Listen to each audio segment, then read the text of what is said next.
நாங்கள் இன்றைக்கி லஞ்ச் சாப்பிட போன இடம் தான் மோஜோ ரெஸ்டாரண்ட். அங்கே போய் நாங்கள் மெனு கார்ட்டை எடுத்து என்னத்தடா ஆர்டர் பண்ணுவோம்னு பார்த்தா அங்கே ஃபேமஸ்லி மோஜோ ஸ்பெஷலாக சரி அதை ஒன்று ஆர்டர் பண்ணிட்டு இருந்தாங்க. அங்கே பார்த்திங்கன்னா அந்த வாஸ்து மீன் என்று சொல்கிற மீன் அங்கே இருந்துச்சு.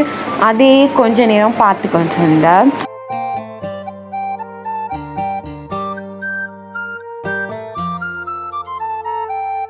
ஒரு 10 நிமிஷத்துலேயே நாங்கள் ஆர்டர் பண்ண சாப்பாடு வந்துச்சுது.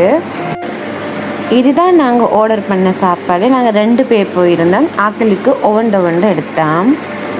இது சாப்பிட நல்ல டேஸ்ட்டாக இருந்துச்சு. உள்ளே நிறையவே கஜு போட்டிருந்தாங்க.